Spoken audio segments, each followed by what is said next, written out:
श्री राम। द्वितीय सर्ग। राजा दशरथ द्वारा श्री राम के राज्याभिषेक का प्रस्ताव तथा सभासदों द्वारा श्री राम के गुणों का वर्णन करते हुए उक्त प्रस्ताव का सहर्ष युक्तिपूर्वक समर्थन। उस समय राज्यसभा में बैठे हुए सब लोगों को संबोधित करके महाराज दशरथ ने मेघ के समान शब्द करते हुए दुंदुभि की ध्वनि से सदृश अत्यंत गंभीर एवं गूंजते हुए उच्च स्वर से सबके आनंद को बढ़ाने वाली यह हितकारक बात कही। राजा दशरथ का स्वर राजोचित, स्निग्धता और गंभीरता आदि गुणों से युक्त था, अत्यंत कमनीय और अनुपम था। वे उस अद्भुत रसमय स्वर से समस्त नरेशों को संबोधित करके बोले, सज्जनों, आप लोगों को यह तो विदित ही है कि मेरे पूर्वज राजाधिराजों ने इस श्रेष्ठ राज्य का, यहाँ की प्रजा का किस प्रकार पुत्र की भांति पालन किया था। समस्त इक्ष्वाकुवंशी नरेशों ने जिसका प्रतिपालन किया है, उस सुख भोगने के योग्य संपूर्ण जगत को अब मैं भी कल्याण का भागी बनाना चाहता हूं। मेरे पूर्वज जिस मार्ग पर चलते आए हैं, उसी का अनुसरण करते हुए मैंने भी सदा जागरूक रहकर समस्त प्रजाजनों की यथाशक्ति रक्षा की है। समस्त संसार का हित साधन करते हुए मैंने इस शरीर को श्वेत राजछत्र की छाया में बूढ़ा किया है। अनेक सहस्त्र 60,000 वर्षों की आयु पाकर जीवित रहते हुए अपने इस जराजीर्ण शरीर को अब मैं विश्राम देना चाहता हूं। जगत के धर्म पूर्वक संरक्षण का भारी भार राजाओं के शौर्य आदि प्रभावों से ही उठना संभव है। अजितेंद्रिय पुरुषों के लिए इस बोझ को ढोना अत्यंत कठिन है। मैं दीर्घ काल से इस भारी भार को वहन करते करते थक गया हूं। इसलिए यहाँ पास बैठे हुए इन संपूर्ण श्रेष्ठ द्विजों की अनुमति लेकर प्रजाजनों के हित के कार्य में अपने पुत्र श्री राम को नियुक्त करके अब मैं राज कार्य से विश्राम लेना चाहता हूं। मेरे पुत्र श्री राम मेरी अपेक्षा सभी गुणों में श्रेष्ठ हैं। शत्रुओं की नगरी पर विजय पाने वाले श्री रामचंद्र बल पराक्रम में देवराज इंद्र के समान है। पुष्य नक्षत्र से युक्त चंद्रमा की भांति समस्त कार्यों की साधन में कुशल तथा धर्मात्माओं में श्रेष्ठ उन पुरुष शिरोमणि श्री रामचंद्र को मैं कल प्रातःकाल पुष्य नक्षत्र में युवराज के पद पर नियुक्त करूंगा। लक्ष्मण के बड़े भाई श्री राम आप लोगों के लिए योग्य स्वामी सिद्ध होंगे। उनके जैसे स्वामी से संपूर्ण त्रिलोकी भी परम सनाथ हो सकती है। ये श्री राम कल्याण स्वरूप है। इनका शीघ्र ही अभिषेक करके मैं इस भूमंडल को तत्काल कल्याण का भागी बनाऊंगा। अपने पुत्र श्री राम पर राज्य का भार रखकर मैं सर्वथा क्लेश रहित निश्चिंत हो जाऊंगा। यदि मेरा यह प्रस्ताव आप लोगों को अनुकूल जान पड़े और यदि मैंने यह अच्छी बात सोची हो, तो आप लोग इसके लिए मुझे सहर्ष अनुमति दें अथवा यह बतावें कि मैं किस प्रकार से कार्य करूं। यद्यपि यह श्री राम के राज्याभिषेक का विचार मेरे लिए अधिक प्रसन्नता का विषय है, तथापि यदि इसके अतिरिक्त भी कोई सबके लिए हितकर बात हो तो आप लोग उसे सोचें, क्योंकि मध्यस्थ पुरुषों का विचार एक पक्षी पुरुष की अपेक्षा विलक्षण होता है, कारण कि वह पूर्व पक्ष और उत्तर पक्ष को लक्ष्य करके किया गया होने के कारण अधिक अभ्युदय करने वाला होता है। राजा दशरथ जब ऐसी बात कह रहे थे, उस समय वहां उपस्थित नरेशों ने अत्यंत प्रसन्न होकर उन महाराज का उसी प्रकार अभिनंदन किया जैसे मोर मधुर के कारव फैलाते हुए वर्षा करने वाले महामेघ का अभिनंदन करते हैं। तत्पश्चात समस्त जन समुदाय की स्नेहमयी हर्ष ध्वनि सुनाई पड़ी। वह इतनी प्रबल थी कि समस्त पृथ्वी को कांपती हुई सी जान पड़ी। धर्म और अर्थ के ज्ञाता महाराज दशरथ के अभिप्राय को पूर्ण रूप से जानकर संपूर्ण ब्राह्मण और सेनापति नगर और जनपद के प्रधान व्यक्तियों के साथ मिलकर परस्पर सलाह करने के लिए बैठे और मन से सब कुछ समझकर वे एक निश्चय पर पहुंच गए।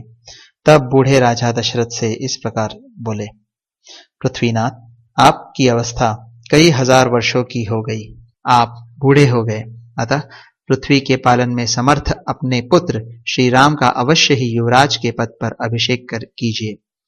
रघुकुल के वीर महाबलवान महाबाहु श्री राम महान गजराज पर बैठकर यात्रा करते हों और उनके ऊपर श्वेत छत्र तना हुआ हो, इस रूप में हम उनकी झांकी करना चाहते हैं। उनकी यह बात राजा दशरथ के मन को प्रिय लगने वाली थी।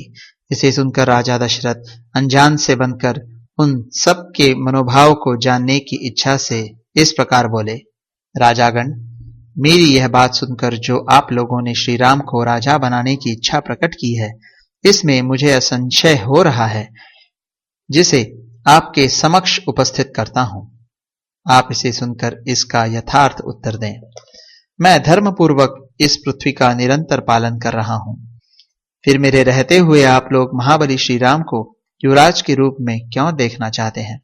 यह सुनकर वे महात्मा नरेश नगर और जनपद के लोगों के साथ राजा दशरथ से इस प्रकार बोले, महाराज, आपके पुत्र श्री राम में बहुत से कल्याणकारी सद्गुण हैं।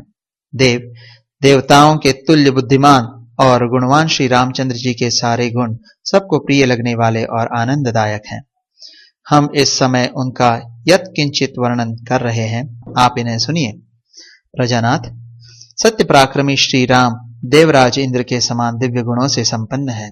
इक्ष्वाकु कुल में भी ये सबसे श्रेष्ठ है। श्री राम संसार में सत्यवादी, सत्यपरायण और सत्पुरुष हैं। साक्षात श्री राम ने ही अर्थ के साथ धर्म को भी प्रतिष्ठित किया है। ये प्रजा को सुख देने में चंद्रमा की और क्षमा रूपी गुणों में पृथ्वी की समानता करते हैं।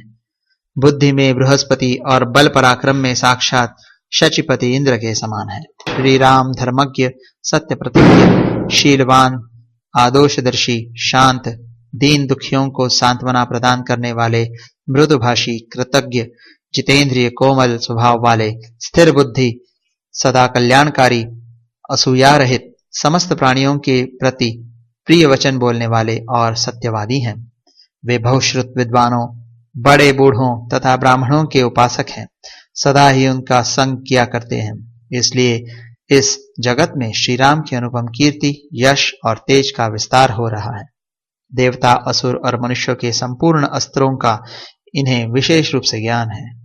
वे सामवेद के यथार्थ विद्वान और संपूर्ण विद्याओं में भली भांति निष्णात है। भरत के बड़े भाई श्री राम गांधर्व वेद, संगीत शास्त्र में भी इस भूतल पर सबसे श्रेष्ठ है। कल्याण की तो वे जन्मभूमि है। उनका स्वभाव साधु पुरुषों के समान है। हृदय उदार और बुद्धि विशाल है।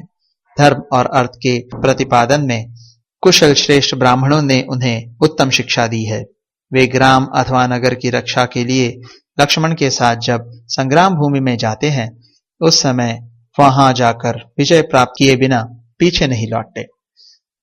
संग्राम भूमि से हाथी अथवा रथ के द्वारा पुनः अयोध्या लौटने पर वे पुरवासियों से स्वजनों की भांति प्रतिदिन उनके पुत्रों, अग्निहोत्र की अग्नियों, स्त्रियों, सेवकों और शिष्यों का कुशल समाचार पूछते रहते हैं। जैसे पिता अपने औरस पुत्रों का कुशल मंगल पूछता है, उसी प्रकार वे समस्त पुरवासियों से क्रमशः उनका सारा समाचार पूछा करते हैं। पुरुष सिंह श्री राम ब्राह्मणों से सदा पूछते रहते हैं कि आपके शिष्य आप लोगों की सेवा करते हैं ना? क्षत्रियों से यह जिज्ञासा करते हैं कि आपके सेवक कवच आदि से सुसज्जित हो आपकी सेवा में तत्पर रहते हैं ना? नगर के मनुष्यों पर संकट आने पर वे बहुत दुखी हो जाते हैं और उन सब के घरों में सब प्रकार के उत्सव होने पर उन्हें पिता की भांति प्रसन्नता होती है। वे सत्यवादी, महान धनुर्धर, वृद्ध पुरुषों के सेवक और जितेंद्रिय हैं। श्री राम पहले मुस्कुराकर वार्तालाप आरंभ करते हैं। उन्होंने संपूर्ण हृदय से धर्म का आशय ले रखा है। वे कल्याण का सम्यक आयोजन करने वाले हैं। निंदनीय बातों की चर्चा में उनकी कभी रुचि नहीं होती है। उत्तरोत्तर उत्तम गुण युक्ति देते हुए वार्तालाप करने में वे साक्षात बृहस्पति के समान है। उनकी भौवें सुंदर हैं, आंखें विशाल और कुछ लालिमा लिए हुए हैं। वे साक्षात विष्णु की भांति शोभा पाते हैं। संपूर्ण लोगों को आनंदित करने वाले ये श्री राम शूरता, वीरता और पराक्रम आदि के द्वारा सदा प्रजा का पालन करने में लगे रहते हैं। उनकी इंद्रियां राग आदि दोषों से दूषित नहीं होती है।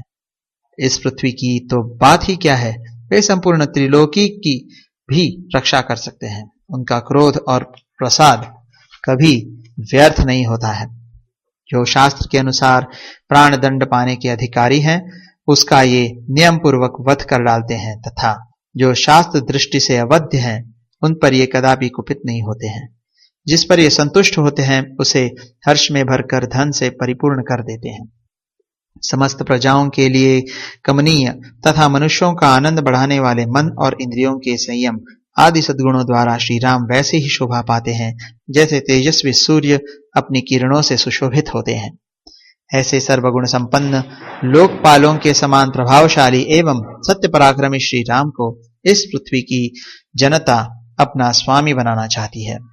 हमारे सौभाग्य से आपके वे पुत्र श्री रघुनाथ जी प्रजा का कल्याण करने में समर्थ हो गए हैं, तथा आपके सौभाग्य से वे मरीचिनंदन कश्यप की भांति पुत्रोचित गुणों से संपन्न हैं। देवताओं, असुरों, मनुष्यों, गंधर्वों और नागों में से प्रत्येक वर्ग के लोग तथा इस राज्य और राजधानी में भी बाहर भीतर आने वाले नगर और जनपद के सभी लोग सुविख्यात शील स्वभाव वाले श्री रामचंद्र जी के लिए सदा ही बल, आरोग्य और आयु की शुभकामना करते हैं। इस नगर की बूढ़ी और युवती, सब तरह की स्त्रियां सवेरे और सायंकाल में एकाग्र चित्त होकर परम उदार श्री रामचंद्र जी के युवराज होने के लिए देवताओं से नमस्कार पूर्वक प्रार्थना किया करती हैं। देव, उनकी वह प्रार्थना आपके कृपा प्रसाद से अब पूर्ण होनी चाहिए। द्रुपदश्रेष्ठ, जो नील कमल के समान श्याम कांति से सुशोभित तथा समस्त शत्रुओं का संहार करने में समर्थ है, आपके उन ज्येष्ठ पुत्र श्री राम को हम युवराज पद पर विराजमान देखना चाहते हैं। अतः वरदायक महाराज, आप देवाधिदेव श्री विष्णु के समान पराक्रमी, संपूर्ण लोकों के हित में संलग्न रहने वाले और महापुरुषों द्वारा सेवित अपने पुत्र श्री रामचंद्र जी का जितना शीघ्र हो सके प्रसन्नता पूर्वक राजाभिषेक कीजिए, जिसमें हम लोगों का हित है। इस प्रकार श्री वाल्मीकि निर्मित आर्ष रामायण आदि काव्य के अयोध्या कांड में दूसरा सर्ग पूरा हुआ।